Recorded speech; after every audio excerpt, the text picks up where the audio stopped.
Bismillahirrahmanirrahim. Boleh mula ya? Alhamdulillah Rabbil Alamin. Wassalatu wassalamu ala Rasulillah wa ala alihi wa sahbihi ajma'in. Dah boleh mula dah. Okey. Alhamdulillah Rabbil Alamin. Wassalatu wassalamu ala Rasulillah wa ala alihi wa sahbihi ajma'in. Amma ba'du. Suara saya jelas dengar jelas, alhamdulillah. Allahumma salli wa sallim ala sayyidina Muhammadin wa ala alihi wa sahbihi ajma'in, amma ba'du.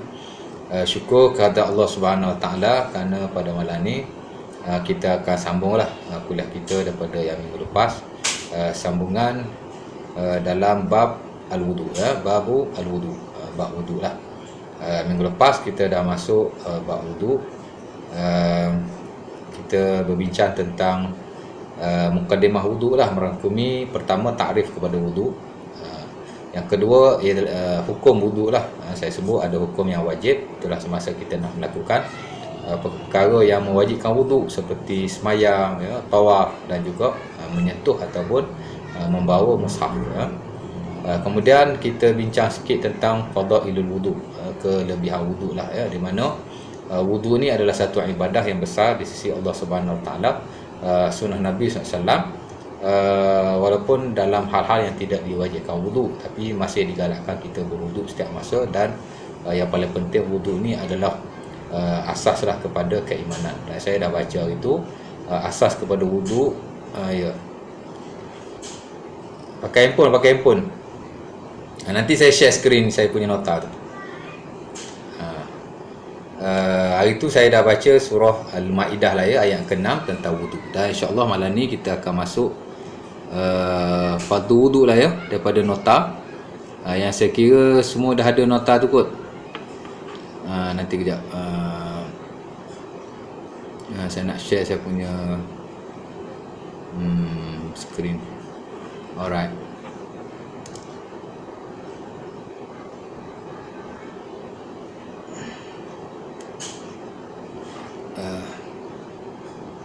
Ada keluar tak?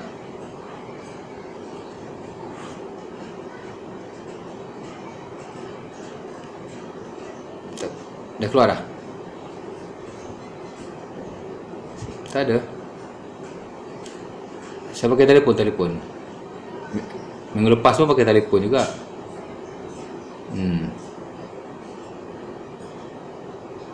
Saya dah tekan share tadi. Ada. Kejap.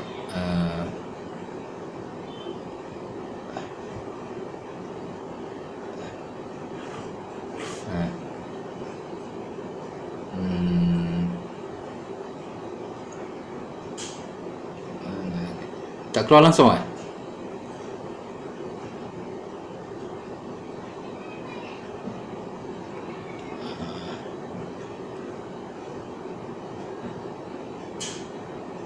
dah keluar ya. Okey.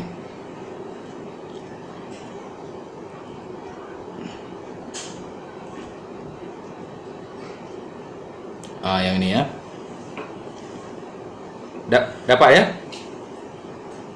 Okey, alhamdulillah. Jadi kalau kita lihat dalam nota ni, bab kecil yang pertama dalam bab wudu ialah fardu wudu. Di samping ada bab-bab yang lain. Malam ni kita akan bincang dululah tentang fardu wudu ya. Dalam istilah fiqh kita panggil faraidul wudu.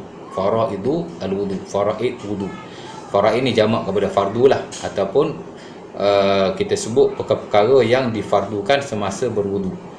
Kadang-kadang disebut juga wajibatul wudu, perkara wajib wudu. Samalah, kadang-kadang disebut fardu wudu, kadang-kadang disebut wajib wudu. Jadi samalah. Dan kadang-kadang istilah yang sering digunakan juga ialah arkanul wudu, rukun-rukun wudu. Itu yang biasa kita gunalah. Di sekolah banyak kita guna rukun wudu. Sama saja, kita boleh kata fardu wudu, kita boleh kata wajib wudu, ataupun kita boleh kata rukun wudu ya. Baik, saya notakan di situ ada 6 lah, sebagaimana yang disepakati oleh majoriti para ulama. Ada 6 rukun wudu ataupun 6 fardu wudu. Walaupun sikit sebanyak ada khilaf lagi lah. Sebagai ulama sebut 7 kerana ia memasukkan muallaq, muallaq.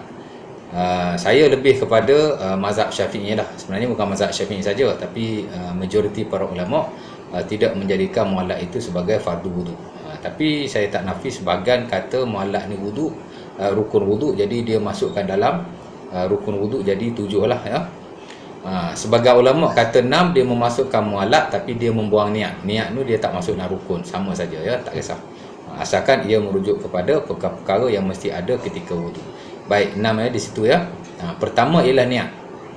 Ini adalah dia panggil rukun pertama dalam mana-mana perkara ibadah. Bukan hanya wudu lah. Kalau kita lihat dalam rukun semayang umpamanya ya.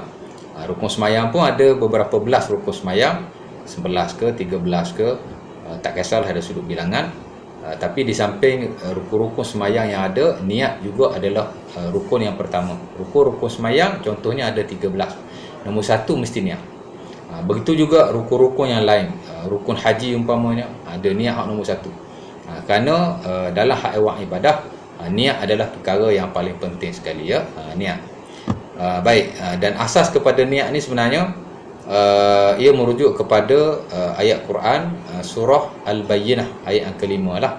Umpama kata Imam Al-Ghazali rahimahullah dalam buku fiqh beliau yang masyhur nama Al-Wasit, buku fiqh mazhab Syafi'i yang hebat jugalah. Malah mazhab Syafi'i berkembang dengan buku Al-Wasit karangan Al-Imam Al-Ghazali rahimahullah taala.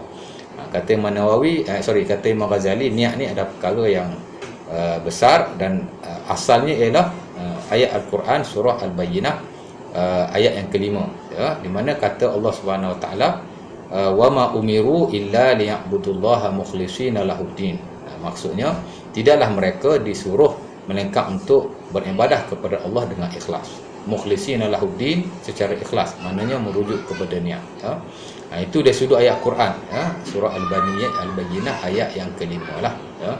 Dan sekiranya mana-mana ayat Quran yang dirujuk tentang niat, kebiasaannya ia merujuk kepada ayat surah berkenaan. Surah Al-Bayyinah ayat yang kelima. Walaupun ia tidaklah merujuk kepada niat dalam ibadah secara khusus, tapi ia merujuk kepada niat secara umum, itulah beribadah secara ikhlas kepada Allah Subhanahu Wa Taala. Kemudian hadis Nabi SAW dalam bab niat ni, tak kiralah dalam wudu, dalam semayang, semuanya merujuk kepada hadis yang diriwayatkan dalam Sahih Bukhari dan Muslim daripada Umar Al-Khattab. Kalau kita belajar hadis 40 Imam Nawawi, hadis yang pertama itu, di mana sabda Rasulullah sallallahu alaihi wasallam, innamal a'malu binniyat wa innama likulli imri'in ma nawa. Sesungguhnya dikira amalan itu dengan niat. Dan setiap perkara itu semuanya bergantung kepada apa yang kita niatkan. Itulah maksudnya ya. Jadi hak nombor 1 niatlah. Dan ayat Quran surah Al-Bayyinah ayat kelima merujuk kepada niat, dan juga hadis Nabi SAW, hadis Bukhari dan Muslim daripada Umar Al-Khattab. Jadi dua nas ini menunjukkan kepentingan niat. Cuma para ulama kita membahaskanlah tentang niat ni, yang mana niat ni biasanya dia merujuk kepada 3 lah. Pertama yang disebut sebagai mahallun niyah. Kata Imam Al-Ghazali dalam Al-Wasit, an-niyah, dia kata an-nazar fi niyah salah satu mawadhi' ataupun salah satu mabahis. Niat ni ada 3 perbahasan lah. Pertama ialah mahallun niyah. Pertama niat ni ialah tempat niat. Yang kedua katanya waktu niat. Dalam wudu, mana waktu yang perlu diniatkan? Dalam semayang, mana waktu yang perlu diniatkan? Masa haji, mana waktu yang perlu diniatkan? Maksudnya niat ni ada waktu dia. Tadi tempat, ini waktu dia. Dan yang ketiga ialah kaifiyatun niyah, ialah kaifiat niat. Jadi dalam wudu ni pun sama. Yang perlu kita tahu pertama ialah mahallun niyah, mana tempat niat. Sepakat para ulama, tempat niat ni adalah hati. Mahallun niyah al-qalbu. Tempat niat ni adalah hati ya. Kemudian kata Al-Ghazali, mahallun niyah al-qalbu, tempat niat ni adalah hati. Laisa fiha nutub wala nuzum la fil lisan wala qalbi. Dan dia kata niat ni tidaklah susunan huruf, tidak di mulut dan juga tidak di hati. Walakin qad yusa'idu al-qalba al-lisanu. Tapi kadang-kadang mulut ni boleh juga membantu hati untuk nak memudahkan niat. Itu maksud dari sudut tempat niat lah, mahallul qalbi. Tempat di mana kita nak niat, tempat munculnya niat itulah di hati kita lah, ya. Baik, kemudian kedua, waktu niat. Waktu niat dalam wuduk ni sebenarnya ulama ada berbeza-beza pandangan lah. Sebahagian ulama kata ada waktu yang digalakkan. Umpama Al-Imam An-Nawawi sendiri sebut dalam Al-Majmu', tempat niat dalam wuduk ni ada dua. Satu ialah tempat yang digalakkan niat. Tempat yang digalakkan niat ni ialah ketika mula-mula perbuatan melakukan wuduk. Kalau kita basuh tangan tu lah digalakkan kita berwuduk. Ya, mula-mula sekali kita wuduk, of course lah kita mula-mula berwuduk basuh tangan. Jadi masa basuh tangan tu ialah al-mahallul mustahab, maknanya tempat digalakkan untuk kita niat. Mana bila kita basuh tangan tu kita dah niat wuduk di situ. Di situ adalah waktu yang kita digalakkan berwuduk, tapi tidak wajib lah. Yang kedua disebut sebagai al-mahallul wajib, tempat yang wajib kita niat. Itulah inda ghuslil wajhi, ketika membasuh muka, ya. Sebab itu sebahagian para ulama kata bila kita membasuh tangan, kita niat wuduk dan berterusanlah niat itu sehinggalah kita membasuh muka. Dan bila kita basuh muka tak perlu kita niat sebab kita dah niat basuh tangan. Umpama Imam Ghazali ajar, bila kita basuh tangan tu kita dah niat, berterusanlah niat sampai membasuh muka, ya. Sebab basuh muka tu adalah tempat yang wajib kita niat. Tapi ada juga setengah ulama kata basuh tangan kita niat wudu secara sunnah, tapi bila basuh muka kita niat lagi sekali selaku tempat yang wajib, ya. Saya kira as long as kita niat lah, bila kita ambil wudu kita niat, dan sekurang-kurangnya ialah ketika membasuh muka. Bila kita basuh muka tu kita niat, tapi kalau kita dah basuh tangan kita dah niat, dan berterusanlah niat kita sampai basuh muka, dan sebaik-baiknya sampai habis kita berwudu, itu kira sudah memadai lah untuk niat, ya. Itu dah sudut waktu kita berniat. Mana ketika kita mula melakukan wuduk sehinggalah kita membasuh muka, dan sebaik-baiknya sehingga habis kita melakukan wuduk. Kita sentiasa dalam keadaan niat berwuduk lah, ya. Dan yang ketiga ialah kaifiat niat. Kaifiat niat ni sebenarnya dia very open lah, dia terbuka. Kita boleh niat mengangkat hadas, ya. Kerana ulama kata dalam hal ehwal wuduk ni, as long as kita niat berwuduk dan hal-hal yang bersabit dengannya, maka dikira niat. Seumpama kita niat mengangkat hadas juga termasuk dalam niat wuduk. Contohnya bila kita ambil wuduk, kita lintaskan di hati kita, kita mengangkat hadas, maka ia sudah dikira niat wuduk lah. Atau juga boleh kita niat untuk solat. Kita wuduk ni untuk kita mengharuskan solat, dia panggil niat istibahatis solat dalam istilah fiqh dia, ya. Boleh juga niat mengangkat hadas, niat mengharuskan solat, ataupun niat untuk melakukan hal-hal yang wajib berwuduk juga boleh, ya. Ataupun sekurang-kurangnya kita niat adaul wuduk, ataupun kita panggil kita niat wuduk lah, aku ambil wuduk kerana Allah Ta'ala. Mana ada lintasan hati seumpama itu. Dia tak ada syarat lah kita sebut dengan mulut ataupun kita sebut dengan hati. As long as kita tahu apa yang kita buat dan terkandung dalam hati kita, kita niat nak wuduk, ya. Hatta Al-Imam Ibnu Qayyim rahimahullah dalam Zadul Ma'ad menyatakan niat-niat ni ialah kullu azim ala fa'lin fahuwa nawi. Sesiapa yang berazam untuk melakukan sesuatu, maka ia telah meniatkannya. Faman qa'ada lil wudu faqad nawa al wudu. Siapa-siapa yang duduk untuk berwuduk, maka sudah tentulah dia sudah berniat untuk wuduk. Maksudnya niat-niat sebegitu, ya. Dan kita tak perlu menyusah-nyusahkan lafaz niat. As long as kita ada niat keazaman untuk nak melakukan suatu perkara, ia sudah dianggap wuduk. Tak semestinya kita baca dengan hati kita, sementara baca dengan mulut lah, tak perlu sama sekali, kerana apa yang terkandung dalam hati kita. As long as especially dalam bab wuduk ni lah. Mana bila kita ambil wuduk, kita bukan saja-saja nak basuh, kita nak berwuduk, nak melakukan ibadah wuduk, maka dia sudah dikira niat sebenarnya, ya. Itu dari sudut niat. Baik. Yang kedua, rukun yang kedua ialah membasuh muka, ya. Seumpama ayat dalam surah Al-Maidah ayat ke-6 yang telah saya baca dulu, rukun yang kedua dalam wudu ni Allah Taala sebut dengan jelas membasuh muka. Ya ayyuhalladzina amanu idza qumtum ila salah, wahai orang-orang yang beriman, bila kamu bangun untuk solat, bila kamu bersedia untuk solat, bila kamu nak solat, faksilu wujuhakum, kata Allah, dan maka basuhlah muka-muka kamu. Wahai orang-orang yang beriman, bila kamu nak solat, maka basuhlah muka kamu. Faksilu wujuhakum, kata Allah. Jadi di situ ada sebut basuh muka. Dan Nabi SAW bila berwuduk memang baginda membasuh muka. Dalam keseluruhan hadis-hadis Nabi SAW yang berkaitan dengan wuduk, umpamanya hadis Uthman bin Affan yang diriwayatkan dalam Sahih Bukhari dan Muslim daripada Humran.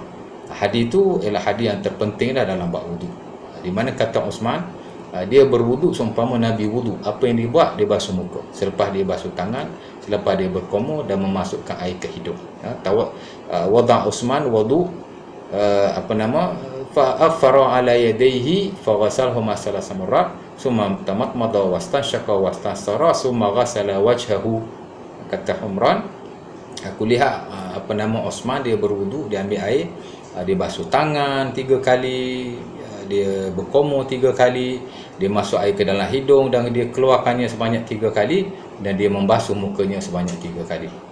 Dan begitulah dalam hadis-hadis yang lain, kerana dalam hadis-hadis wudu ni, hadis yang paling masyhur hadis Uthman umpama yang saya baca tadi. Kata kita lihat dalam Sahih Bukhari Muslim, ada lagi hadis Abdullah bin Zaid, juga hadis induk lah dalam bab wudu. Memang ada basuh muka, sementara ia telah dinaskan oleh Allah Subhanahu Wa Taala dalam Al-Quran, basuh muka. Baik, cuma apa yang perlu kita tahu ialah muka ni ada hak dia lah, ya. Sekurang-kurang hak muka ialah ma tuwajihu, dia panggil apa, ma yahsulu bihil muwajahah. Maksudnya muka-muka ni dia ada, bila kita menghadap seseorang, bila kita nampak muka dia tu, itulah haknya secara umum, ya. Ma yahsulu bihil muwajahah, maksud bila kita berhadapan dengan seseorang, wajah dia yang kita nampak tu, itulah hak muka, ya, sekurang-kurangnya ataupun secara umumnya. Adapun secara khusus, para fuqaha telah menetapkan secara panjangnya dan secara lebarnya, supaya kita tidak, orang kata apa, terkeliru lah, ya. Secara panjangnya ialah daripada atas dahi tempat tumbuh rambut yang kebiasaan, sehinggalah kepada hujung dagu. Dahi ni mana kata kepala kita ni, hujung dahi lah. Dia panggil aqsal jabhah, mana dahi yang paling atas lah, ataupun disebut sebagai manabitu syi'ril mu'tad, mana tempat tumbuh rambut yang biasa. Kalau dia orang kepala otak ni, dia tak kira daripada belakang lah, dia biasanya rambut kita tumbuh di hujung dahi. Jadi hujung dahi inilah, kemudian bawah dia aqsal zaqan, maknanya dagu kita yang paling bawah, mana ujung dagu kita, bukan belakang dagu, ujung dagu ni dipanggil asfal az-zaqan, mana dagu bahagian bawah. Ini dia panggil memanjang lah, ya. Mana bi syi'ril mu'tad ataupun aqsal jabhah hingga asfaluz zaqan, daripada dahi yang paling atas tempat tumbuh rambut kebiasaannya, sehingga kepada janggut kita, dagu kita yang paling bawah. Itu dia panggil panjang lah, ya, panjang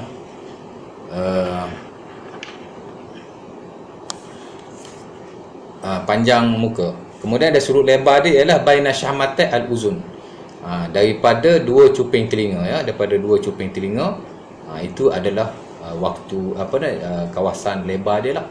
Jadi bila kita basuh muka, ya, sekurang-kurang kawasan berkenaan mesti kenalah wuduk kita, dan sudah memadai. Walaupun digalakkan di sisi majoriti kita melebihkan sehingga bahagian telinga, bila kita sapu kan muka, lebihkan sedikit hingga terkena telinga. Umpama Ali bin Abi Talib dalam Sunan Abi Dawud, bila dia wuduk, dia lebihkan sehingga terkenalah sikit bahagian telinga. Sebab bukan kata kita nak ngam-ngam kena muka, sebab dalam hak awal wuduk ni digalakkan kita berlebih-lebihan sedikit. Dia panggil italatul ghurrah, mana kita lebih lah, basuh tangan, basuh muka, basuh tangan, basuh kaki dan seumpamanya, kita lebih sikit. Jadi bolehlah lebih, tapi nak cerita had sekurang-kurang ataupun minima untuk muka, antara 2 cuping telinga lebar dia lah, ya. Itu dari sudut membasuh muka. Rukun yang kedua, jadi bila kita basuh wudu, kita basuhlah dengan sebaik mungkin, dan sekurang-kurang tempat wajib itu mesti kita basahkan lah ya. Tak ada syarat kita nak kena cek basuh macam mana bila kita basuh tu kita yakin lah kena kawasan itu. Sebab bila kita dah sapu tangan kita tu of course lah kena ya tak. Ya. Sebab kadang-kadang kita ni was-was ya, dia basuh muka 3 kali pun dia basuh lagi kan. Takut tak kena duk tonyoh-tonyoh kan. Ya. Memang digalakkan untuk kita bila membasuh muka tu kita tekaplah sikit macam Ali bin Abi Talib. Bila dia basuh muka, dia menggosok-gosokkan mukanya dengan ibu jarinya. Alqama bi ibhamaihi ma aqbala min wajhi, kata periwayat. Ali ni bila dia wudu, dia menekankan mukanya dengan ibu jarinya, dengan jari-jarinya, supaya air itu rata. Tapi taklah kita tonyuk berlebih-lebihan, jadi was-was pula ya. Tapi nak cerita kita wudu dengan sempurna ya. Itu rukun yang kedua. Kemudian kita pergi rukun yang ketiga, membasuh tangan hingga ke siku. Sama juga dalam ayat Quran surah Al-Maidah yang saya baca tadi, selepas Allah Taala kata faksilu wujuhakum wa aydiyakum ilal marafiq. Allah Taala kata basuhlah kedua tanganmu hingga ke sikumu. Dalam ayat berkenaan. Dalam hadis pun sama, hadis Uthman bin Affan yang saya baca tadi, lepas Uthman bin Affan berwuduk macam Nabi wuduk, dia membasuh tangan ke siku selepas dia membasuh mukanya. Faghasala wajhahu salasa marrat wa yadayhi ila mirfaqaihi salasa marrat. Dia membasuh mukanya sebanyak 3 kali, kemudian dia membasuh tangan hingga ke sikunya sebanyak 3 kali. Sama jugalah dalam hadis yang lain, hadis Abdullah bin Zaid umpamanya, hadis Ali bin Abi Talib yang saya baca. Mana-mana hadis tentang wuduk mesti ada basuh tangan hingga ke siku, kerana ia telah dinaskan, especially dalam Al-Quran, ia adalah anggota yang wajib dibasuh lah ya. Tangan hingga ke siku maksudnya keseluruhan kawasan, daripada hujung jari yang 5 hinggalah ke kawasan siku kita ya. Siku pun mesti dibasuh secara keseluruhan, walaupun ada segelintir ulama kata siku bukan anggota wudu. Maksudnya siku tu kalau tak basuh tak apa, janji air tu sampai ke bahagian awal siku. Mana siku kita ni kan, ini siku. Kalau sampai ke siku tak dibasuh keseluruhan, sampai siku saja, dia kata sudah memadai ya. Umpama dalam mazhab Daud Az-Zahiri, dia kata siku tak termasuk, siku hanya had saja. Jadi kalau dah sampai ke siku okey. Tapi sekian majoriti para ulama termasuk yang standard dan muktamad dalam mazhab Syafi'i, siku mesti basuh secara keseluruhan. Mana siku kita ni bukan sekadar had, tapi dia juga anggota wudu. Jadi tangan hingga ke siku bukan sekadar had, tapi siku adalah anggota wudu. Bahkan Abu Hurairah radhiyallahu taala anhu dalam Sahih Bukhari dan Muslim, bila dia berwudu dia melebih-lebihkan hingga ke kawasan atas siku, yakni hingga ke kawasan lengannya. Wasala yadaihi hatta asyra'a fil adud. Bila dia basuh tangan, dia basuh siku dan dia lebih sehingga ke lengannya. Mana dia lebih ya. Sama juga bila dia basuh kaki, ghasala rijlaihi hatta asyra'a fis saq. Bila dia basuh, dia tidak hanya membasuh hingga ke buku lali, tapi ia membasuh sehingga ke kawasan betisnya. Maksudnya bila kita lebih tu, of course lah yang wajib telah kita basuh secara keseluruhan, dan dapat fadilat sunnah juga, kerana dalam awal wudu ni majoriti para ulama menggalakkan supaya kita membasuh lebihlah sedikit, tapi jangan sampai ke bahu pula. Basuh tangan sampai ke siku, lebihlah sampai ke lengan sedikit, tapi tak adalah sampai ke bahu. Sama juga basuh kaki tak adalah sampai ke paha ya. Mana lebih sedikit itu amat digalakkan. Itu nanti kita bincang dalam sunat-sunat wudu, digalakkan kita melebihkan sedikit anggota basuhan ke kawasan selepasnya ya. Baik, tangan ke siku saya rasa tidak ada masalah. Cuma bila kita basuh tu amat-amat digalakkan kita menyela-nyela jari kita ya. Bila kita basuh tu, celah jari tu kita buat macam ni ya. Bila kita basuh kanan, jari kita sela macam ni. Kita basuh kiri, jari kita sela macam ni. Menyela maksudnya kita celah-celah jari ni kan amat-amat digalakkan dah. Walaupun majoriti kata tak wajib, tapi segelintir mewajibkannya, dan amat-amat digalakkan lah walaupun kita tak kata wajib, tapi digalakkan takhlilil asabi'. Maksudnya kita sela jari supaya celah-celah jari ni terkena air, kerana kadang-kadang bila kita tak sela takut-takut ada kawasan tidak kena air ya. Baik, rukun yang keempat ialah menyapu kepala. Menyapu kepala ya. Boleh follow ya, boleh ikut ya.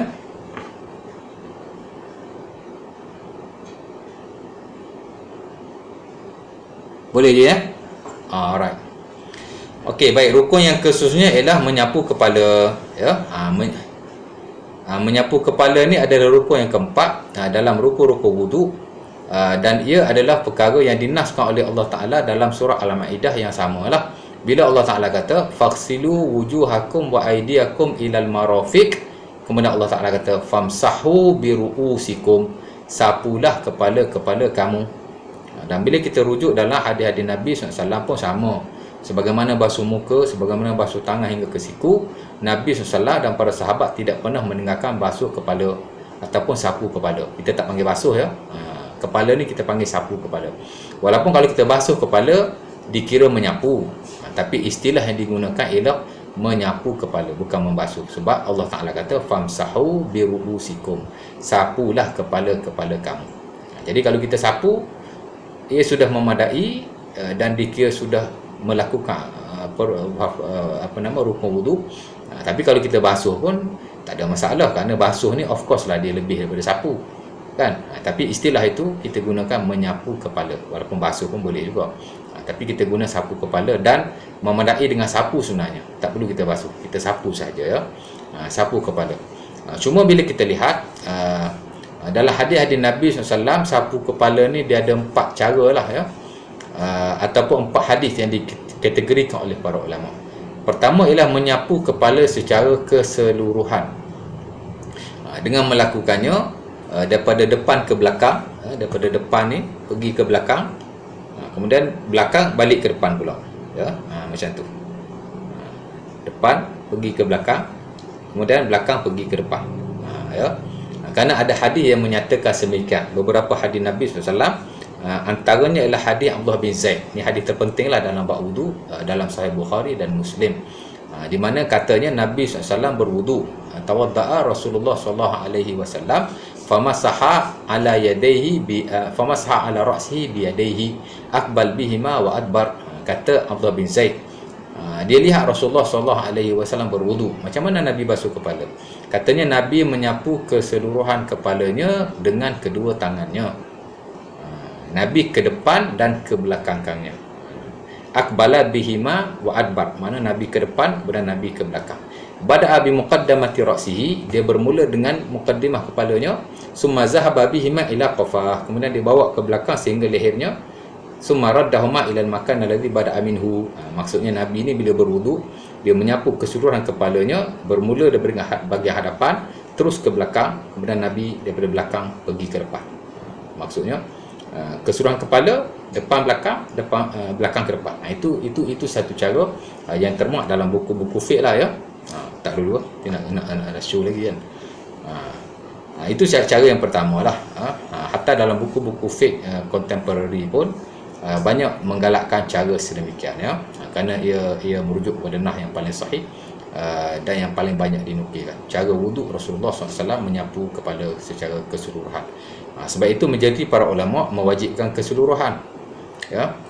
Walaupun ada sebahagian kata tak wajib keseluruhan lah, umpama dalam mazhab kita tak wajib semua, tapi amat menggalakkan. Al-Imam Syafi'i rahimahullah ta'ala dalam amat menggalakkan kita menyapu kepala secara keseluruhan, jangan sapu separuh saja. Walaupun sah di sisi kita, tapi amat digalakkan ya. Sementara ada ulama bahkan majoriti mewajibkan basuh keseluruhan ya, kerana hadis-hadis Nabi kalau kita lihat hadis yang Nabi sapu semua lebih banyak daripada Nabi sapu sikit ya. Tapi tak apa. Itu satu cara. Cara yang kedua ialah dengan menyapu kepala secara keseluruhan juga, tapi bukan bermula daripada depan, tapi bermula daripada atas. Ada hadisnya, antaranya dalam Sunnah Abi Daud dan dalam beberapa sunnah yang lain daripada Rubaiyah binti Muawwaz, di mana baginda meletakkan tangan di atas kepalanya begini, kemudian diturunkan ke bawah ya. Hadis Rubaiyah binti Muawwaz Nabi letak atas kepala, kemudian Nabi turunkan ke bawah. La yuhariku la yuharikun nabi asy-sya'ra an hayatihi. Dan bila Nabi sapu tu, Nabi tidak menggerakkan rambut daripada tempatnya. Itu salah satu cara juga. Kalau tadi depan ke belakang, dah of course lah rambut tu gerak kan. Belakang ke depan, rambut pun bergerak. Ini letak di atas, letak di bahagian atas, keseluruhan juga, tapi bermula pada atas turun ke bawah. dan rambut tidak bergerak pun. Itu salah satu cara jugalah yang termuat dalam buku-buku fiqh dan buku-buku sunnah. Itu dua cara. Keseluruhan kepala cuma satu depan belakang, belakang depan, satu daripada atas turun ke bawah. Jadi kalau kita berwuduk, kita buatlah secara bersilih ganti. Ada kalanya kita buat cara Abdullah bin Zaid yang dinyatakan oleh beliau, wuduk Rasulullah. Ada kalanya kita lakukan cara Rubaiyah bintu Muawwis, juga beliau menyatakan wuduk Rasulullah sallallahu alaihi wasallam. Ini kita panggil tanawwu. Sebab itu sebagian ulama kata walaupun kita sering buat satu cara, tapi dek kerana Rasulullah SAW melakukan pelbagai cara, kesemuanya sahih, semuanya termuat dalam buku-buku fiqh, dan cara ini juga dinyatakan oleh Imam Nawawi dalam buku-buku fiqh beliau, amat-amat digalakkan tak kira mana-mana mazhab sekalipun, as long as ia adalah sahih daripada Rasulullah SAW. Sama saja, sapu semua kepala, cuma cara tu bezalah, beza. Baik, itu yang kedua. Yang ketiga, menyapu sebahagian kepala, ya, bersama-sama dengan tutupan kepala. Itu juga salah satu cara basuhan ataupun sapuan kepala Rasulullah sallallahu alaihi wasallam. Ada banyak hadis yang kita dapati dalam buku-buku fiqh atau dalam mazhab Syafi'i, dan ini juga dijadikan dalil oleh para ulama bahawa menyapu sebahagian kepala tidak menjadi kesalahan, malah cukup untuk dikira sebagai rukun, ya. Dan dalam hadis Mughirah bin Syu'bah kata beliau, tawadda'a Rasulullah sallallahu alaihi wasallam wa nasaha bi nasihatihi wa 'ala al-imama wal khuffain. Nabi SAW berwuduk dan Nabi menyapu ubun-ubun kepalanya bahagian atas ni sedikit, kemudian Nabi menyapu pula di atas serbannya. Dan hadis ini dijadikan hujah oleh para ulama bahawa menyapu sebahagian kepala sudah memadai. Sebab itu yang standard dalam mazhab Syafi'i, sekurang-kurang sapu ialah sedikit sapuan. Ma yaqa alaihi al-masah, mana sapu sikit pun okey. Nanti ada bahagian syarat bahagian depan, mungkin bahagian depan, mungkin bahagian belakang, bahagian tepi, as long as bahagian kepala ni kita sapu sikit pun tak apa, menggunakan hadis berkenaan. Dan kalau kita pakai kopiah, amat-amat digalakkan kita sapu bersama-sama dengan kopiah kita di samping kepala kita, kerana ia ada sunnah Nabi sallallahu alaihi wasallam. Kadang-kadang kita pakai kopiah, kita ambil wudu, kita dah buka kopiah kan, bila kita sapu kepala saja, kopiah kita tak sapu. Amat-amat digalakkan. Hatta saya lihat dalam buku-buku fiqh mazhab Syafi'i pun, mereka menggalakkan bila kita pakai kopiah, kita pakai serban, kita sapu kepala, di samping itu kita sapukan juga di atas kopiah kita. Ia adalah sunnah Rasulullah SAW. Tapi kalau sapu kepala saja, kopiah duduk jauh kan, nak buat macam mana?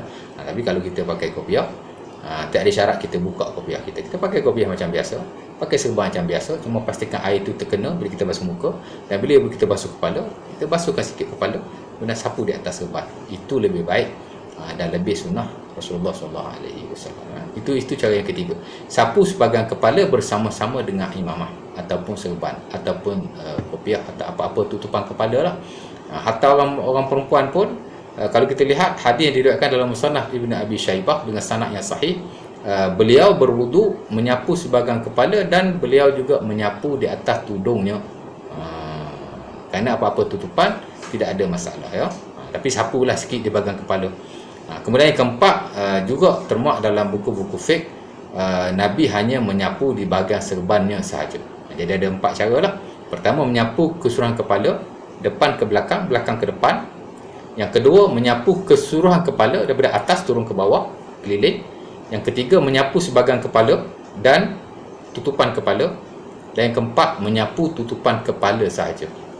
Kalau kopiah lah, kalau serban lah, tak disapu di bahagian rambut atau kepala kita, cuma sapu di bahagian serban sahaja. Masih diharuskan oleh sebahagian para ulama, walaupun tidak diharuskan oleh sebahagian ulama yang lain.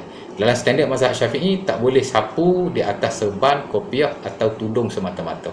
Mesti sekurang-kurang disapu sedikit di atas kepala. Jadi dalam isu ni ada khilaf lah, ya. Yang standard dalam mazhab Hanbali umpamanya, dia kata sapu atas serban pun dah cukup. Kerana ada hadis Nabi cuma sapu di atas serbannya. Umpama hadis Amr bin Umayyah, kalau kita belajar lebih mendalam hadis-hadis Nabi dan hujah para ulama, kita akan dapati ada keharusan untuk sapu sedikit, untuk sapu di atas tutupan kepala sahaja, sudah sunnah. Sebab itu sebahagian ulama-ulama contemporary, Qardawi umpamanya, ramailah yang saya lihat, sekadar menyapu di atas tutupan kepala sudah memadai, walaupun tidak disapu kepala. Tapi saya kira majoriti ataupun sebagian ulama lain masih mensyaratkanlah umpama yang standard dalam mazhab Syafi'i. Kalau nak sapu atas serban, sapulah sedikit di bahagian kepala kita. Itu lebih baik, dan kita keluarlah daripada khilaf ulama yang kata tidak sah. Itu lebih baik sebenarnya, ya. Baik, itu bab sapu kepala. Kemudian ada isu lagi lah, nak sapu kepala 3 kali, nak sapu kepala 1 kali.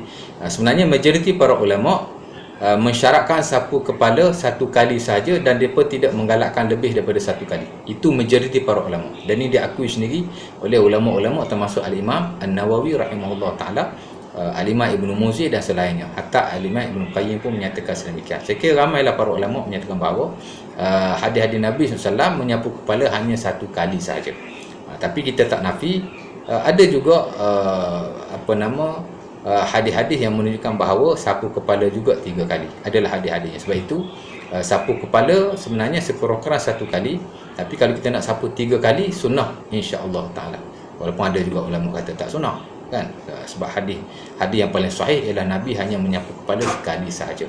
Tapi ada juga hadis-hadis yang lain. Sementara kalau kita rujuk dalam buku-buku fiqh mazhab Syafi'i, antara dalil lah yang mereka gunakan untuk berhujah menyatakan bahawa sapu 3 kali ni sunnah bukan hanya anggota wudu yang lain, termasuk kepala juga.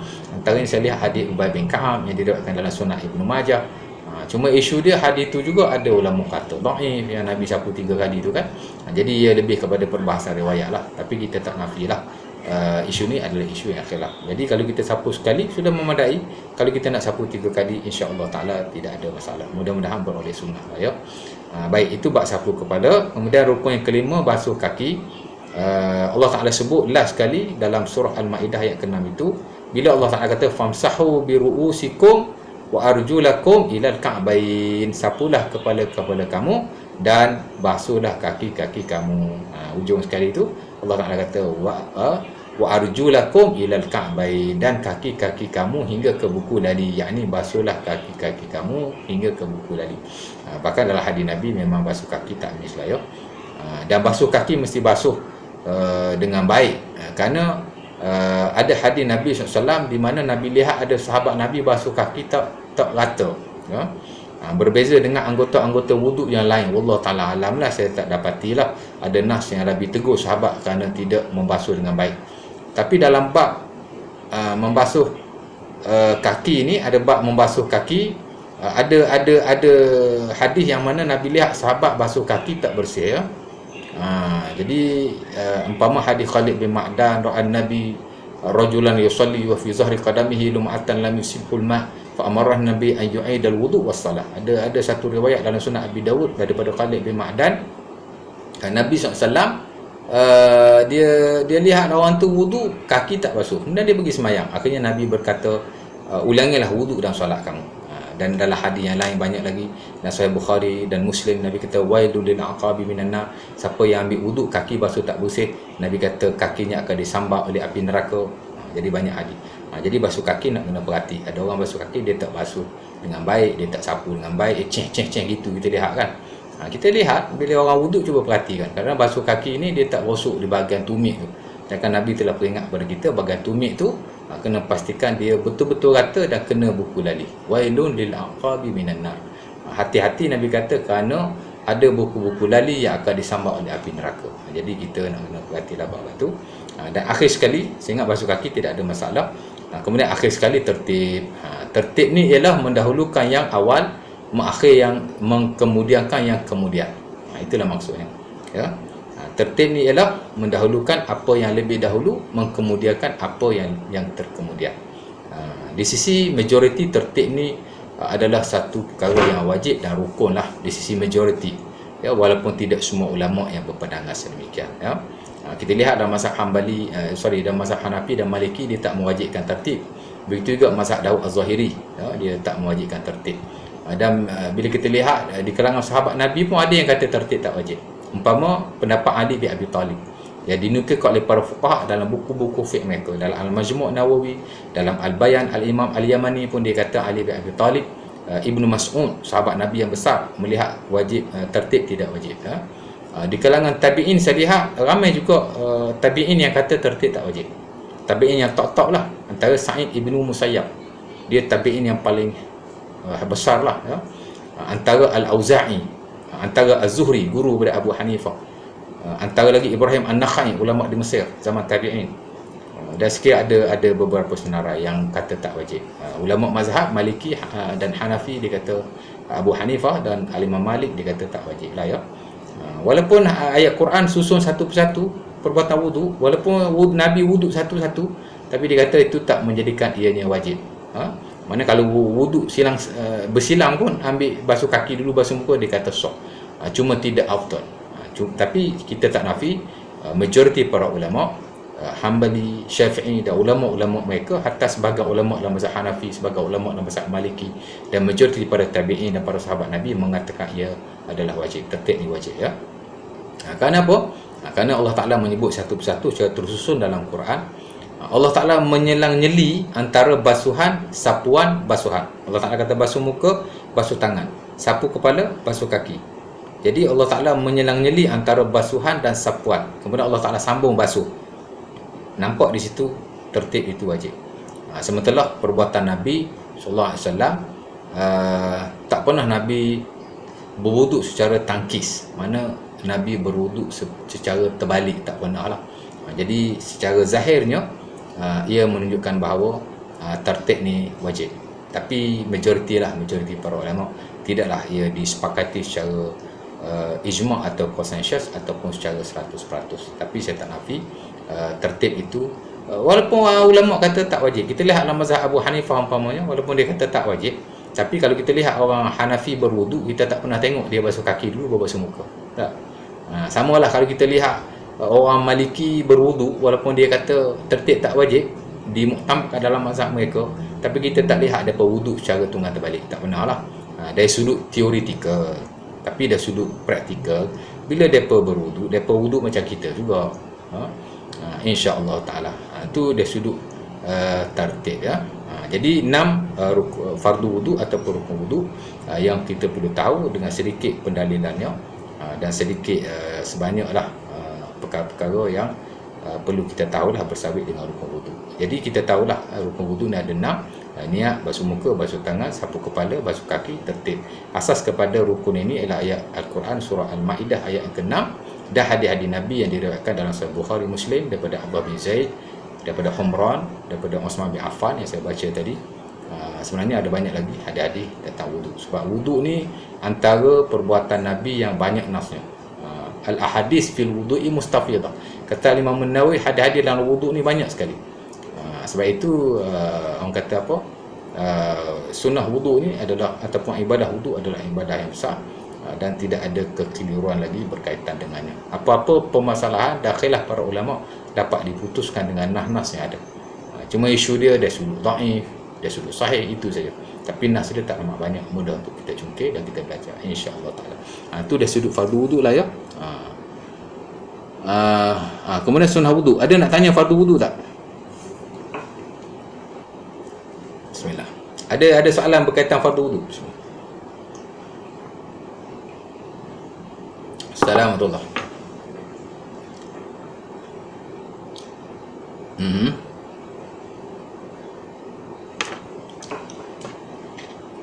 Alright.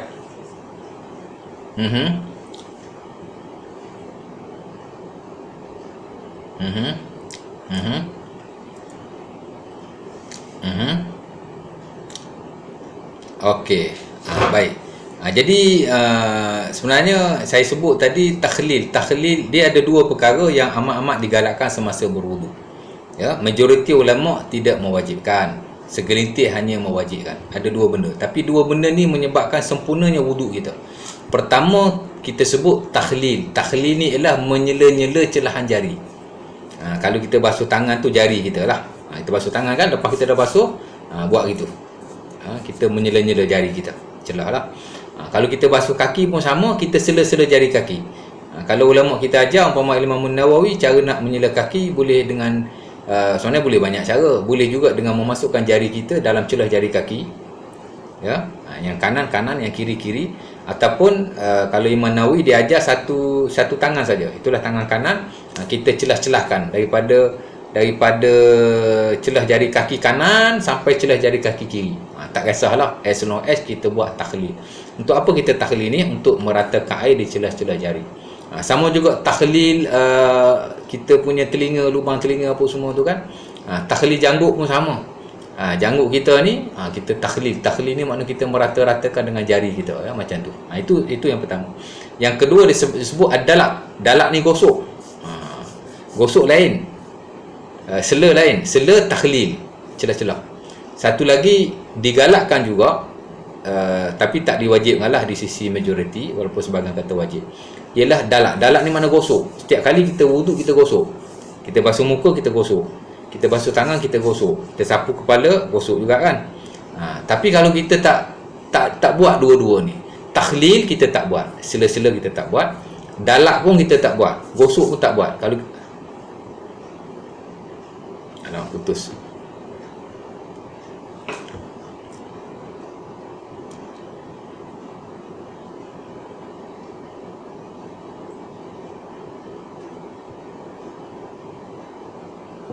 Alamak.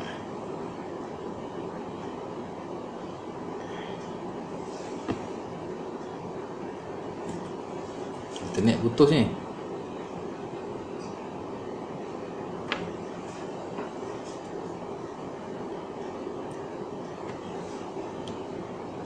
Masuk balik dah? Dapat balik ya? Dengar balik ya? Saya nak sambung ni. Belum habis lagi, sikit lagi nak cakap tadi.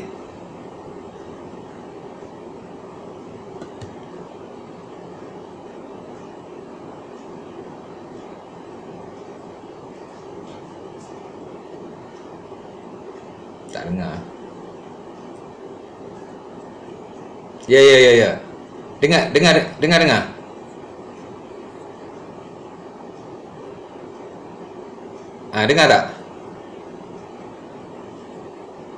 Dengar tak? Dengar. Boleh dengar saya?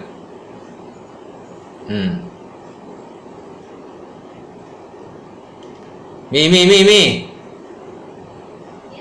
Hidupkan tentera jap. Bos? Hidupkan hotspot jap, habis internet slow lah.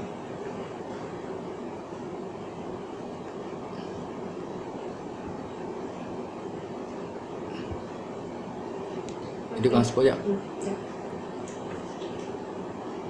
Ya. Dengar ke? Boleh dengar?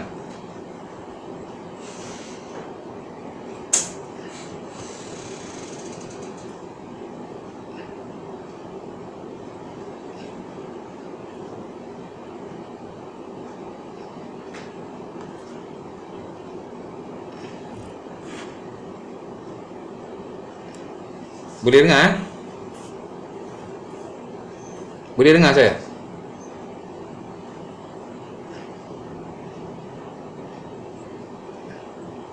Boleh dengar? Ya, boleh dengar. Sambung yang tadi ya. Ya. Tak, tadi tak habis lagi. Yang tadi.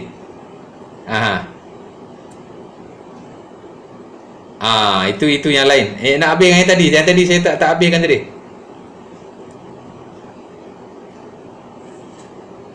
Saya habiskan yang tadi dulu. Yang tadi.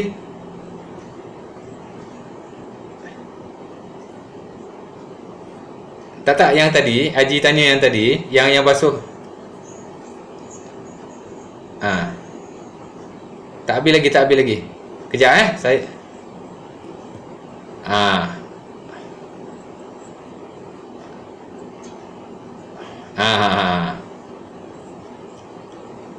Bukan usap kepala.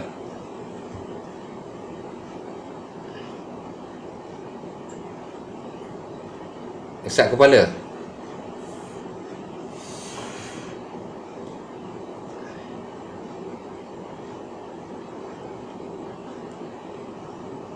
Mi, awak tak handphone kat luar ni, dia tak protect. Tutup pintu tu. Dia jangan guna dulu, dia tak kuat. Tak sini. Nak habis dah pun. Saya tarik ini file awak ni. Dah keluar dah. Tak ambil situ. Jangan guna. Tak guna, dah tutup dah semua. Terima kasih. Tutup itu. Tak. Soal jawab ni. Tutup pintu.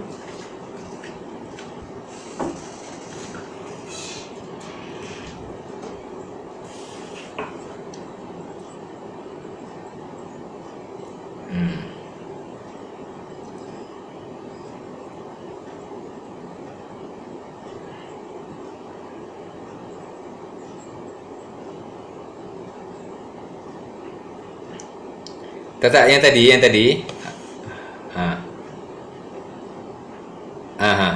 Saya nak habiskan yang tadi. Tadi saya kata tadi, satu takhli sela, satu sapu, dalak. Dalak ni makna setiap kali kita wuduk sapu. Sebenarnya sapu ni dia tak wajib di sisi majoriti. Mana kalau kita wuduk tak sapu pun, especially kaki, mana-manalah kaki ke apa ke, kalau kita sekadar mengenakan air, as long as dia rata, maka tak ada masalah. Macam kita nak basuh kaki kan, kadang kita tak boleh nak tunduk atau seumpamanya, kita boleh gosok dengan kaki juga kalau boleh. Kalau boleh gosok dengan kaki juga kita gosok. Tapi kalau tak boleh, kita guna air tu kita ratakan lah, as long as dia rata. Tapi tak wajib lah. Yang penting rata. Sebab itu digalakkan kita gosok dan kita sela untuk rata. Tapi kalau kita tak boleh buat, as long as air tu rata, maka tak ada masalah. Boleh lah, kita tak ada masalah. Jelas.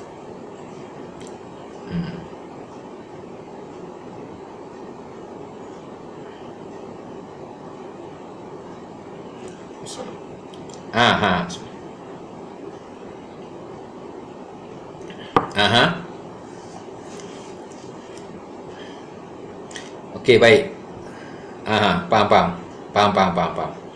Okey, sebenarnya yang khuf ni, dia faham.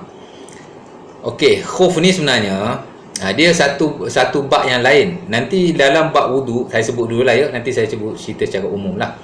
Sebenarnya selepas bab wudu, kita belajar tentang tayamum, ataupun saya tak pasti nota saya ni, tayamum dulu ke khuf dulu. Tapi ada satu dia panggil bab sapuan di atas khuf. Ada babnya. Sapuan di atas khuf ni maksudnya, khuf ni ialah apa-apa yang kita pakai di kaki. Cuma orang zaman dulu dia pakai khuf banyak daripada kulit lah. Tapi ada sebahagian dia pakai khuf daripada khuf ni maksudnya stokin sebenarnya. Khuf ni dia stokin yang tebal, yang diperbuat daripada kulit. Tapi sebenarnya apa-apa yang kita pakai di bahagian kaki, walaupun bukan daripada kulit, seumpama stokin yang kita pakai itulah, apa-apa yang kita pakai di kaki, dia mengambil hukum khuf. Yang itu kita sapu saja, kita tak payah basuh. Nampak? Contoh kita pakai stokin, tapi dia adalah syarat-syaratnya. Pertama, kita dah ada wuduk secara sempurna. Yang kedua, kita tak ada hadas besar. Contohnya kita tak ada hadas besar, kita dah ada wuduk yang sempurna, kita pakai stokin. Bila kita pakai stokin, tiba-tiba wuduk kita batal. Kita pun ambil wuduk. Bila tang kaki tu, kita tak perlu basuh, kita hanya sapu saja di bahagian atas. Itu dipanggil sapu di atas khuf. Ia tak sama dengan basuh kaki wuduk biasa, tak sama. Kan? Macam kita sekarang lah, kita biasa kita pergi kerja, kita keluar daripada rumah, kita pakai stokin, betul tak? Dan stokin kita tu, kita tak macam orang Arab lah, tak pakai daripada kulit, kita pakai stokin daripada benang. Stokin yang kita pakai sekarang pun boleh diamalkan sebagaimana khuf. Itu fatwa yang baru lah, macam Qardawi dia kata boleh. Kalau kita lihat fatwa lama pun ada ulama yang kata boleh. Kerana apa-apa yang dipakai di kaki dianggap sebagai khuf, dan boleh hanya disapu di atasnya. Mana kata tapi syaratnya kita dah ada wudu. Kita dah ada wudu baru kita pakai stokin tu. Macam kita pagi-pagi kita dah sembahyang subuh, wudu masih ada, kita pakai stokin waktu kita ada wudu tu. Kalau kita pakai stokin waktu kita tak ada wudu, tak boleh sapu. Kita dah ada wudu baru kita pakai stokin. Stokin kita tu ada syarat-syaratnya pula. Stokin tu dia mesti sekurang-kurangnya menutupi kawasan yang wajib kita basuh. Kalau stokin kita pendek, dia punya atas token tu bawah buku lali, tak boleh. Dia kena token kita tu mesti tutup buku lali. Ya. Dan stokin kita tu mesti tidak terlalu nipis lah sehingga nampak kulit kaki kita. Macam stokin perempuan tu, kalau yang nipis sangat nampak kulit kaki tak boleh. Tapi kalau stokin kita yang pakai biasa ni, dia boleh mengambil hukum khuf. Mana bila kita dah ada wudu, kita terus pakai stokin. Bila kita batal wudu, kita ambil wudu macam biasa yang lain. Tang kaki tu kita hanya sapu di atas sahaja. Kemudian kita bolehlah semayang buat apa-apa yang lain kerana wudu kita telah sah. Itu dikira memudahkan lah. Jadi tak perlu kita cabut stokin untuk mengambil wudu. Cukup sekadar kita sapu sahaja di atas stokin. Ya. Benda ni saya dah amal lama dah. Saya bila pergi kerja, pergi sekolah atau seumpamanya, pergi mengajar ke di universiti, bila saya nak semayang, saya kalau dah batal wudu, saya hanya sapu di atas stokin yang saya pakai saja. Sekali sapu saja dia bagi atas, menggantikan basuh kaki. Itu yang maksud Haji tanya tu. Itu sapu lain je. Itu sapu di atas khuf. Dia tak termasuk dalam rukun wuduk ni. Cuma dia sapu menggantikan basuh di atas dasar, memudahkan. Dia panggil taisir. Nabi SAW bila Nabi memakai stokin daripada kulit yang kita sebut sebagai khuf, Nabi akan sapu saja di bahagian atasnya. Cuma ada syarat lah, kalau kita bermukim, dia tak boleh lebih 1 hari 1 malam. Kalau kita bermusafir, dia tak boleh lebih 3 hari 3 malam. Sebab tu dia ada satu bab yang khusus, bab sapuan di atas khuf, al-mashu ala khuffain. Pasal dia ada syarat-syaratnya, dan ada juga perkara-perkara yang perlu kita tahulah. Tapi asasnya macam tu lah. Kita ada wudu, kita pakai stokin, kemudian kita boleh hanya sapu di atasnya menggantikan basuh kaki. Bila kita batal wudu atau seumpamanya. Tapi bila kita dah cabut stokin tu, kita tak ada sapu lagi. Boleh faham okey. Alright. Ada soalan lagi? Bismillah.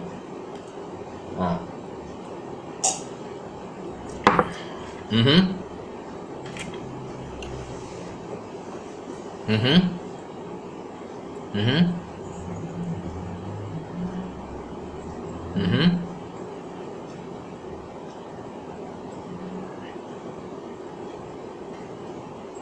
Mhm. Mhm. Mhm. Mhm. Hmm. Hmm.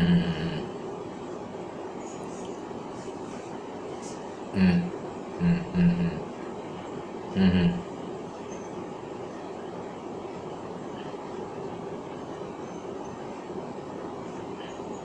Mhm. Mhm. Mhm.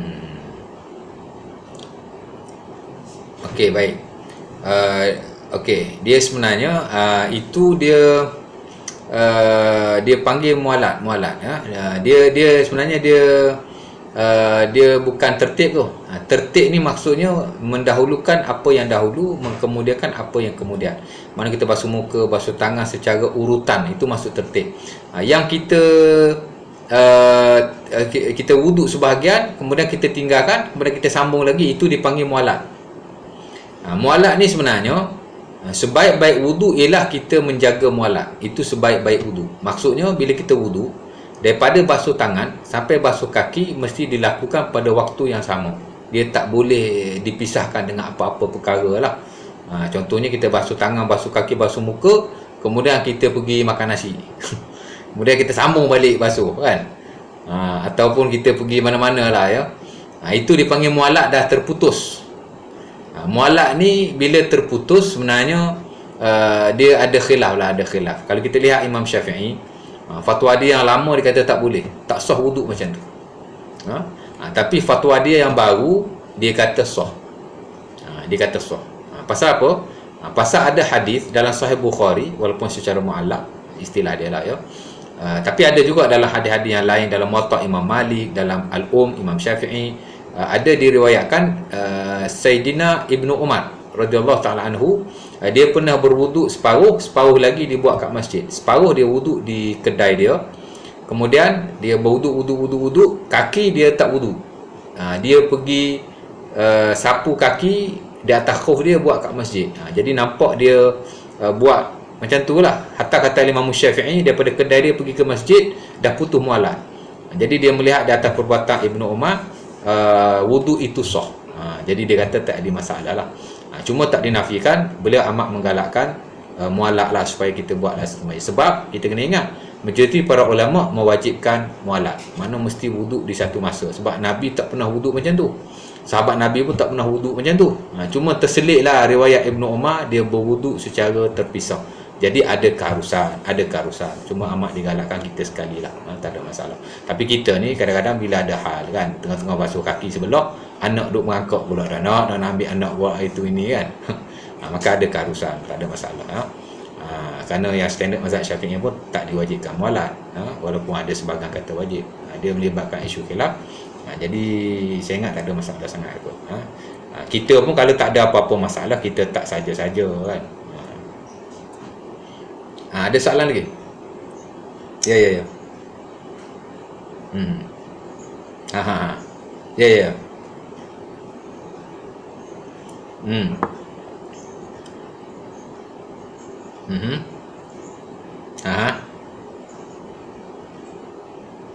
Macam mana? Ya. Tak jelas sebenarnya. Dia wuduk di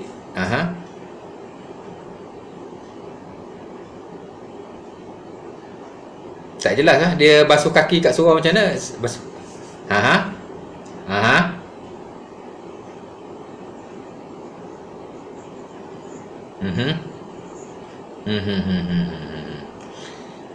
Okey, baik. Bab sapu atas kasut tadi, dia sama juga dengan sapu di atas khuf. Sebenarnya, bila kita pakai stokin, sama ada kita pakai stokin daripada kulit yang kita sebut khuf, ataupun kita pakai stokin daripada kain macam kita sekarang ni, ataupun kita pakai kasut, sebenarnya kita boleh sapu di atas perkara-perkara berkenaan. Boleh sapu. Kita boleh sapu atas khuf, kita boleh sapu atas stokin, kita boleh sapu atas kasut.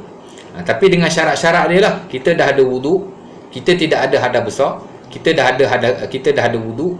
Kemudian kasut tadi dia mesti menutupi kawasan yang wajib kita basuh. Mana kata bahagian atas mesti melebihi daripada buku lali, dan tak boleh ada lubang atau seumpamanya. Macam tu lah. Jadi kalau dia sapu atas kasut tu, kalau kasut dia cukup syarat-syaratnya, kasut dia tak boleh ada najis, kasut dia tak boleh ada lubang, kasut dia mesti menutupi kawasan yang wajib, buku lali mesti tutup lah. Kasut-kasut kita office ni, kasut dia tu buku lali bawah tak boleh, kecuali kalau dia pakai kasut tutup, kasut yang panjang sikit atas tu kan, boleh dia sapu. Tapi ada syarat-syarat tu dia mesti ikut lah. Bukan semata-mata, kita kena ingat, sapu di atas kasut ni dia bukan semata-mata menggantikan basuh kaki, tapi dia boleh menggantikan basuh kaki. Jika kita ikutlah syarat-syaratnya, dia mesti suci, dia tak boleh berlubang, dia mesti menutupi perkara yang wajib, kita pun dah ada wuduk, kita tidak berhadas besar, macam tu lah ya. Tapi kalau dia belajar, dia boleh sapu, tak ada masalah kan. Dan contoh lagi satu saya nak tambah. Kalau dia dah sapu di atas kasut, kemudian bila dia nak semayang, dia buka kasut dia tak perlu basuh kaki lagi. Cuma lepas tu dia tak boleh sapu lah, dia kena ambil wuduk macam biasa, baru dia boleh pakai kasut balik dan boleh sapu di atas kasut balik. Nak faham ya?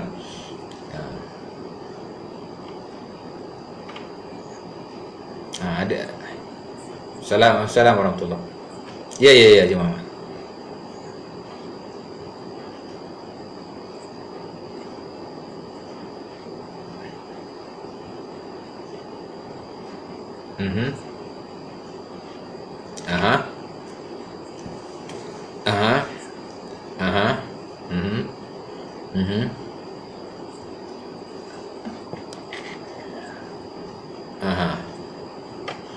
Okey, baik. Ini dia panggil, kalau dalam bab wuduk ni dia panggil adiyah ala a'dha'il wuduk. Maknanya doa-doa yang dibaca di atas setiap anggota wuduk. Dia doa-doa ni sebenarnya kalau kita lihat dalam buku-buku fiqh pun ada. Bukan tak ada, kan? Dalam buku-buku fiqh tradisional, dalam buku-buku fiqh yang baru pun ada, bukan tak ada. Kalau dalam buku tasawuf memang banyak lah. Tapi kalau kita lihat yang standard dalam mana-mana mazhab, doa tu memang tidak ada. Hatta ulama yang tak suka benda ni ialah Al-Imam An-Nawawi rahimahullahu ta'ala. Dalam semua buku memang dia kritik lah. Semua buku fiqh dia kata bukan tak boleh diamalkan. Dia kata la aslalahu. Mana doa ni dia kata tidak ada asal. Maksud tak ada asal ni makna tak ada sandaran lah. Cuma dia kata ia adalah saranan sebahagian orang-orang terdahulu lah.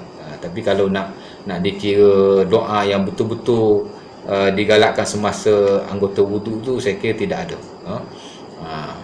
Dan kalau ikut pendapat ulama yang lebih kuat tu, sebenarnya tak perlu doa satu persatu macam tu. Sebab tu kita lihat ulama-ulama Syafi'i terutamanya yang terkemudian ni doa tu dia dah tak masukkan dah. Tak masuk lah. Pasal tak ada nas. Tak ada nas. Dia lebih kepada saranan orang terdahulu. Tapi kalau hadis tu tidak ada lah.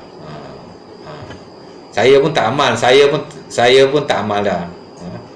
Pasal bila kita belajar betul-betul ibadah wuduk ni dia tak ada doa-doa spesifik macam tu.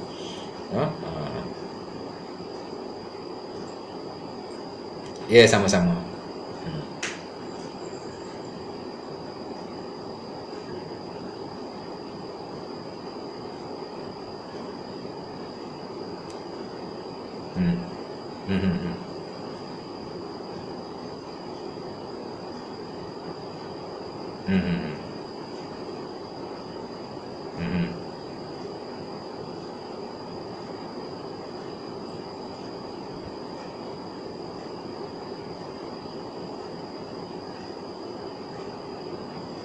Macam mana tak faham?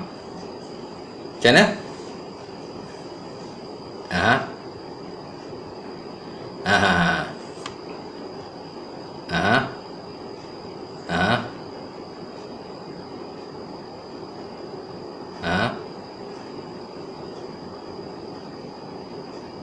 Beristeri macam mana tu?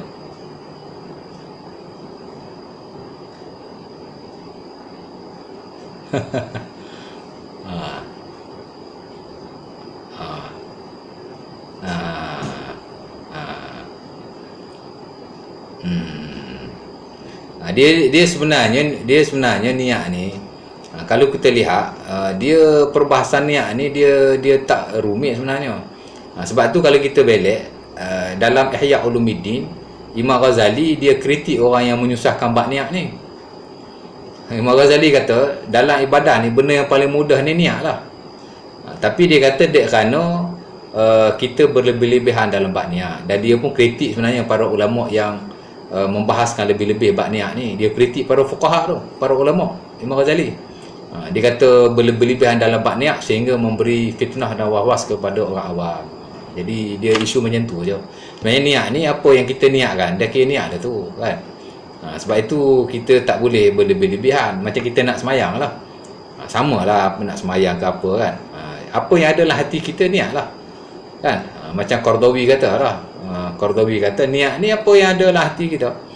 Mana boleh kita sebut niat benda yang ada dalam hati kan. Jadi macam Quran siuman pula. Nak buat benda kita baca. Tapi sebenarnya kalau macam kita sebut orang kata itu dipanggil talafuz niat tu, dia isu ni pun jadi isu ni juga kan. Tapi kita yang paling bagus ialah kita kena tahu niat adalah apa yang ada dalam hati kita. Keazaman kita nak buat sesuatu duduk dalam hati kita. Dalam setengah-setengah keadaan kita nak melafazkan dia harus, tapi tak adalah kita berlebih-lebihan, tak perlu. Macam kita nak semayang lah, kita nak semayang tak ada syarat kita usolli fardhu zuhri. Kalau kita boleh menghasilkan niat tanpa kita lafaz, itu sudah memadai, walaupun digalakkan sekadar nak bantu hati pun. Macam kata Imam Ghazali lah, Imam Ghazali dalam Al-Wasi, dia sebut tentang niat ni, katanya an-niyah mahalluha al-qalbu, niat ni tempat dia hati. Laisa fiha nutuk nuzuk wala nuzum, la fil qalbi wala fil lisan. Niat ni tak perlu kita susun huruf, tidak dengan mulut dan juga tidak dengan hati. Walakin yusa'idul qalbu al-lisan, tapi kadang-kadang yusa'idul lisanul qalba. Kadang-kadang hati kita ni juga boleh ditolong dengan mulut. Mana dalam konteks-konteks yang macam tu lah. Mana kata kita tidak juga kata tak boleh lafaz langsung, dan kita juga tidaklah kata melafazkan tu jadi satu ibadah yang kita mesti buat. Jadi dia dalam konteks yang macam tu lah. Niat dengan hati, Dan kalau kita perlu lafaz sekali dalam setengah-setengah kadar, kita lafaz. Kalau tidak, tidak perlu. Jadilah konteks macam tak adalah sampai berlebihan nak lafaz. Ini benda yang paling simple. Dia tidak sesusah mana. Boleh. Itu saya boleh sebut pun.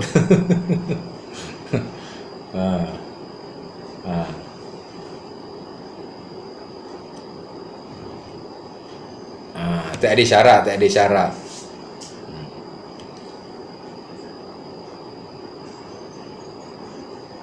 Ya. Ya, boleh.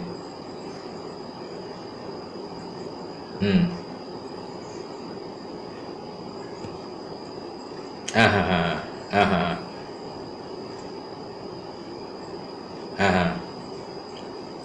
Betul. Ada. Dia dalam sunat wuduk nanti, dia ada satu sunat wuduk tu dia panggil melebih-lebihkan basuhan anggota yang kita basuh. Dia panggil italatul ghurrah wat tahjil. Maksudnya kita bila kita basuh, kita lebih-lebihkan. Memang digalakkan, walaupun tidak semualah, tapi majoriti menggalakkan. Segelintir tak menggalakkan, sebab kalau dilihat ada perbuatan wuduk Nabi tak melebihkan. Tapi kerana ada satu hadis daripada Abi Hurairah dalam Sahih Bukhari dan Muslim, di mana beliau berwuduk dan dia melebih-lebihkan. Kemudian dibaca hadis Nabi SAW, di mana katanya, kata Nabi, inna ummati yud'auna yaumal qiyamah ghurran muhajjalin min asaril wudu faman istata'a minkum ayutil ghurratahu falyaf'al. Kata Nabi, esok-esok orang yang beriman, anggota wuduk dia akan bercahaya. Sesiapa yang boleh melebihkan anggota wuduknya, maka lakukanlah ia. Di atas hadis itu dan di atas pendapat sebahagian para sahabat, majoriti para ulama kata digalakkan kita melebih-lebihkan. Bila kata macam Ali bin Abi Talib, dia basuh muka wuduk, dan sunat Abi Daud dia melebihkan hingga basuh telinga. Abu Hurairah bila dia basuh tangan, dia lebihkan sehingga as-sa'id ni lengan lah. Tapi jangan lebih sampai bahu leher pula kan. Bila dia basuh kaki, dia melebih hingga sampai ke betisnya, separa bahagian betisnya. Sama juga bila kita basuh kepala kan, dia lebih sampai ke leher. Leher ni dia tak ada basuhan yang berasingan. Kalau kita basuh leher, dia mesti basuh sekali dengan kepala. Macam hadis yang saya baca Abdullah bin Zaid tadi, Nabi sapu kepala ke belakang hingga ke pangkal lehernya, makna kena leher sikit. Tapi dia tak ada basuhan yang berasingan. Tak adalah kata lepas kita basuh telinga. Kalau kita lihat orang tua-tua kita dulu lepas wuduk kan, dia basuh leher kan. Sebab orang tua-tua kita dulu di kampung-kampung, dia belajar buku Hidayatus Salikin Syekh Abdul Samad Palembang tu. Dalam buku Syekh Abdul Samad Palembang, Hidayatus Salikin tu memang dia menggalakkan basuh leher secara berasingan. Buku tu kalau rujuk dalam buku fiqh mazhab Syafi'i yang lama ada digalakkan, tapi ulama-ulama besar mazhab Syafi'i dah bersihkan balik. Tidak ada basuhan leher secara berasingan lah, melainkan lebihan di atas basuhan kepala sahaja. Pasal hadis tu dia hadis palsu ya.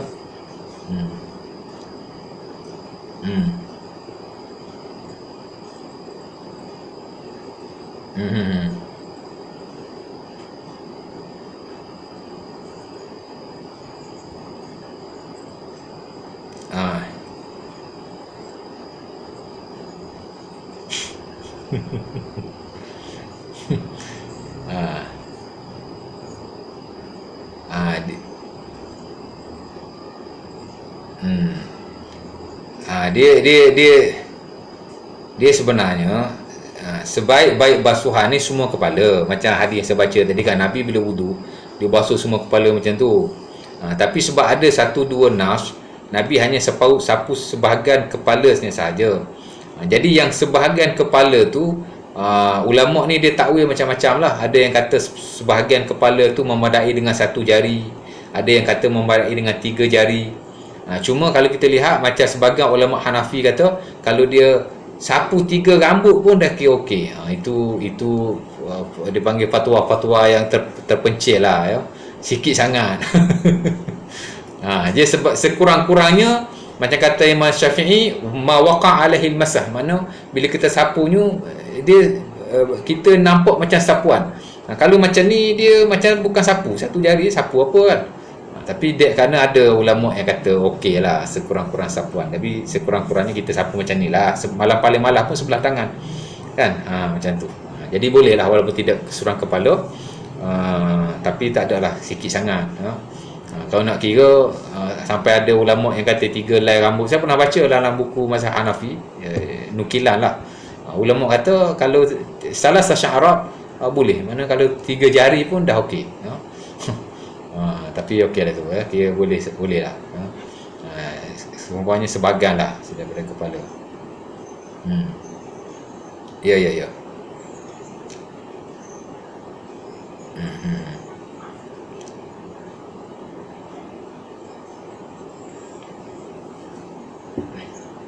Ya.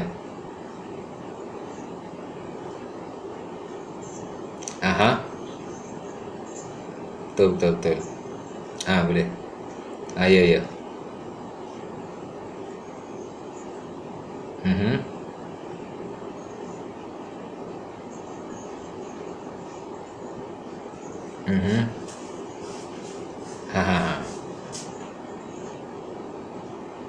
Okey, baik. Dia pertama sekali, khutbah semasa semayang ni memang digalakkan walaupun tak wajib. Nabi ni bila dia semayang hari raya, Nabi bagi khutbah, kan. Kemudian ada sahabat nak beredar, Nabi kata masya' yajlis fa yajlis. Siapa yang nak duduk dengar khutbah, tak dengar? Dengar tak? Okey. Cerita dia khutbah ni, Nabi bila bagi khutbah, lepas Nabi semayang, Nabi bagi khutbah. Bila Nabi bagi khutbah, ada sahabat nak beredar, Nabi kata masya' yajlis fa yajlis, masya' yansarif fa yansarif. Hadis Zaid bin Arqam lah, Sunan Abi Dawud. Siapa yang nak duduk, dia duduk. Siapa yang nak beredar, dia beredar. Jadi khutbah ni dia bukan syarat sah kepada semayang hari raya. Dia tak macam semayang Jumaat. Semayang Jumaat dia syarat sah. Kalau kita semayang Jumaat tak ada khutbah, semayang Jumaat tidak sah. Walaupun khutbah dan Jumaat berasingan, khutbah dulu, semayang. Tapi kalau kita terus semayang tanpa khutbah, tidak sah. Sama beza dengan hari raya. Hari raya ni dia semayang dulu, dia khutbah. Tapi dia berasingan dan dia bukan syarat sah semayang. Maksudnya bila kita semayang hari raya tanpa khutbah, semayang kita sah. Cuma kalau kita nak tambah dengan khutbah, kita bagi khutbah yang ringkas. Maksudnya khutbah ni untuk hari raya sekurang-kurang apa-apa sahaja yang memberi tazkirah, khutbah lah tu. Maksudnya bila kita ada khutbah, tidak assalamualaikum, anak isteri kita ada, kita buat alhamdulillah rabbil alamin, wassalatu wassalamu ala rasulillah wa ala alihi washabihi ajma'in. Kemudian selawat Nabi Allahumma salli ala Muhammad. Kemudian kita pun bagi tazkirah sikit, anak cucu kita sikit, seminit 2 bagi tazkirah. Kemudian habis. Kalau nak doa alhamdulillah. Lepas tu kita tengoklah TV. Jadi sekurang-kurang. Tapi kalau kita lepas salam, terus kita nak dengar khutbah daripada TV, dia tak termasuklah dalam khutbah semayang kita tu. Tak ada masalah. Cuma kalau boleh kita bagi tazkirah sikit lah, dia akan termasuk dalam sunat semayang dan sempurnalah semayang hari raya kita. InsyaAllah ta'ala. Ya, sama-sama.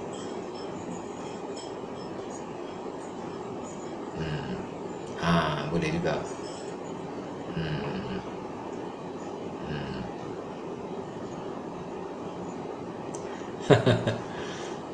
Alright.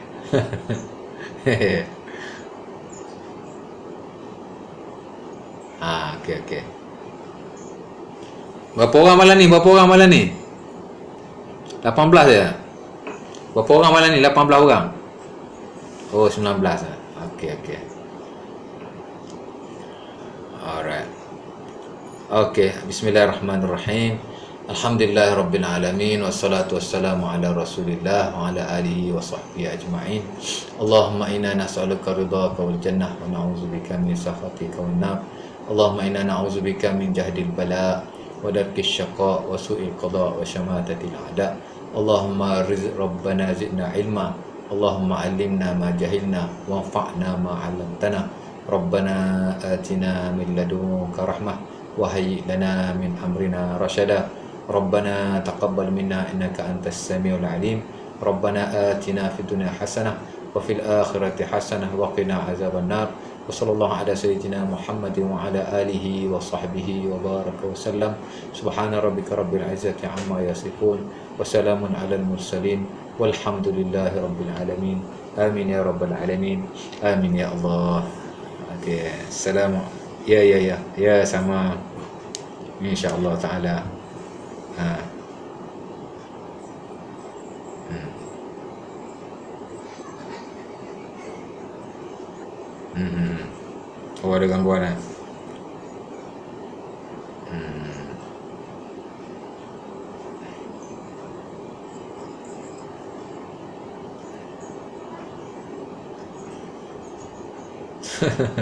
Ya. Nah, insyaallah insyaallah.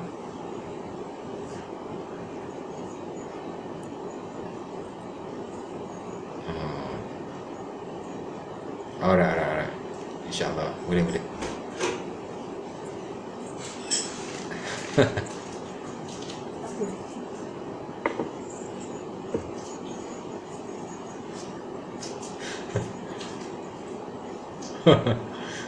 Okey.